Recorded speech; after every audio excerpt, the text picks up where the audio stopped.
नमस्कार विद्यार्थ्यांनो. मग आपण या गणितामध्ये काय पाहणार आहोत किंवा समरूप त्रिकोणाची रचना पाहणार आहोत. पण प्रथम काय करायचं की बाबा या दोन त्रिकोणामध्ये कोणता शिरोबिंदू समान आहे का ते पाहायचं. कोणता आहे शिरोबिंदू समान? आर. इथं पण आहे आणि इथं पण आहे. मग ही रचना कशी असणार आहे? तुम्हाला दोन सेपरेट त्रिकोण काढायचेत का किंवा एका त्रिकोणावरून दुसऱ्या त्रिकोणाची मापे काढायचेत का? नाही. तुम्हाला एका त्रिकोणावरून दुसऱ्या त्रिकोणाची मापे काढायची नाही. तुम्हाला एकात एक त्रिकोण काढायचे समोरून. आणि ते कसे काढायचे लक्ष द्या. प्रथम दिलेला जो त्रिकोण आहे तो त्रिकोण लहान आहे की मोठा आहे ते समजून घ्यायचं. याचं नाव आहे पी क्यू आर. आणि मग प्रमाणामध्ये इथं काय दिलेले? पी क्यू आणि एल टी बाजूचं प्रमाण. पी क्यू किती भाग आहेत? 3. आणि एल टी चे किती भाग आहेत? 4. म्हणजे जो दिलेला त्रिकोण आहे तो लहान आहे आणि जो काढायचा आहे तो मोठा आहे.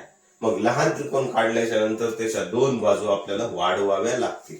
त्या कशा वाढवायच्या लक्ष द्यायचं. प्रथम आता दिलेल्या त्रिकोणाची माप टाकायची. मग एक कच्ची आकृती काढून घेऊ आपण.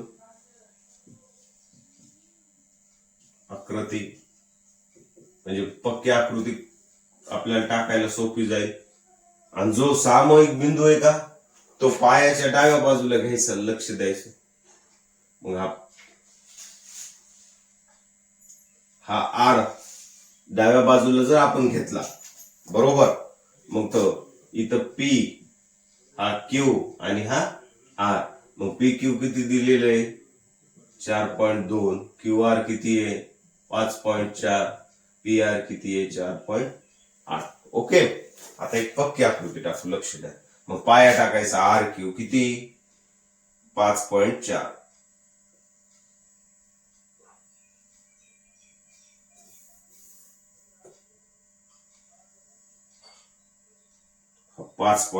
पाया टाकला आर क्यू. आणि आकृती छोटी आहे म्हणून क्यू पासून थोडा शिरो असं वाढवायचं. मोठी बाहेर काढायची ना आपल्याला, बाहेरून टाकायची म्हणून वाढविलं. त्यानंतर पी हा बिंदू स्थापन करताना आर पासून किती अंतरावर आहे? 4.8 वर. मग 4.8 च काय करायचं? कर्कटकात माप घ्यायचं. 4.8 च माप घेतलं आणि असा एक चॉक टाकला. त्यानंतर क्यू पासून पी 4.2 वर आहे. मग 4.2 च माप टाकून असा क्यू आर दिला टाकून. पी क्यू सॉरी स्केल तुम्ही करून घ्यायचं. माझ्याकडे साहित्य नसल्यामुळे मी रेषा हाताने ओढत आहे. हे आहे 4.8. ही आहे 4.2. ही झाली मूळ आकृती पी क्यू आर. आणि हे पण थोडं असं काय करायचं? लांब व्हायचं.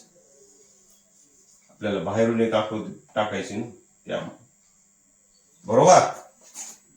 हा झाला त्रिकोण दिलेला. आता या त्रिकोणाला समरूप असणारा एक त्रिकोण काढायचा आहे बरोबर. समरूप असणारा त्रिकोण काढायचा आहे तर काय करायचं? सामूहिक बिंदू मधून खाली एक किरण टाकायचा. इथून क्रिया महत्वाची सुरू होती.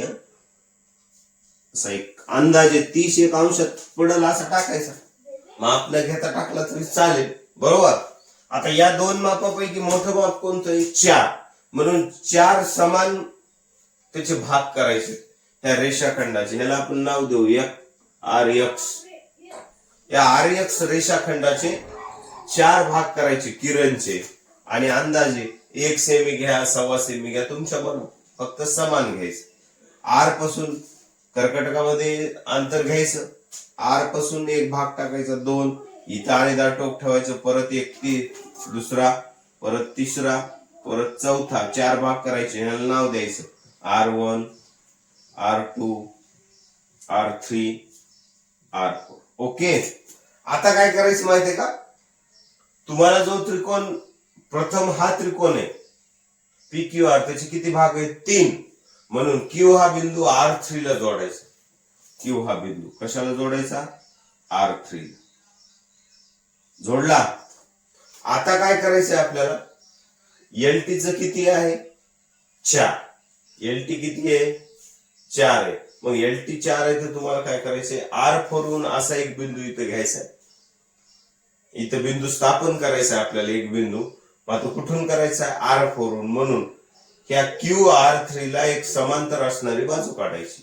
समांतर असणारी बाजू काढायची म्हणजे ती कशी, एक अंदाजा अंतर घ्यायचं तुमच्या कर्कटकामध्ये, R2 पर्यंत जाईल किंवा R2 च्या समोर जाईल, काय प्रॉब्लेम नाही, अंदाजा. आणि दार टोक इथं R3 वर ठेवायचं, असा एक कंस मारायचा. कळाला कसा मारला? जी क्रिया R3 वरून केली तीच क्रिया कुठून करायची? R4 वर. कारण हे भाग किती येतं? 4 काढायचे. R4 वर आणि दार टोक ठेवायचं, माप न बदलता असं एक चौक. आता काय करायचं? पुढची क्रिया महत्वाची. हे दोन्ही अंतर कर्कटकात अशी मोजायची, हे इथून इथं कंस बसलेला, आणि तेच अंतर घेऊन कुठं जायचं? हे इथं जायचं, सेम अंतर घ्यायचं, सेम आणि असं एक चॉक टाकून, बरोबर, ह्या मापाचा, इतक्या मापाचा. आणि त्या R3 वरून R4 वरून त्याच्यामध्ये असं जाणारी अशी एक रेषा येऊ द्यायची, बरोबर, राईट. ह्या कंसामधून जाणारी जी त्या बाजूला तिकडे ज्याला छेदेल त्या ठिकाणी कोणता बिंदू येणार? Q ला कोणता बिंदू? इकडला T, म्हणजे ह्या T बिंदू स्थापन करा. ओके. आता काय करायचं? जशी ही PQ आहे रेषा, तशी कोणती आली पाहिजे तुमची? LT आली पाहिजे. म्हणजे इथं L आपल्याला बिंदू स्थापन करायचा, तर इथं कुठं करायचं ते समजून घ्या. जी क्रिया खाली केली सेम तीच वरी करायची. Q मधून अंदाजा अंतर घेऊन असा एक कंस टाकायचा, टाकला, जसा Q वरून टाकला तसा T वरून पण टाकायचा, असा आणि दार टोक ठेवायचं ना असं टाकायचं, बरोबर. आता हे अंतर मोजायचं कर्कटकात, आणि सेफ याच अंतराचं एक, हे अंतर मोजलं कर्कटकामध्ये ऍक्युरेट, याच अंतराचा असा एक कंस पडला पाहिजे. आता काय करायचं? T मधून जाणारी ह्या कंसातून जाणारी इकडे जिथे छेदल तिकडे तुमचा L बिंदू स्थापन होईल. म्हणजे बघा स्केल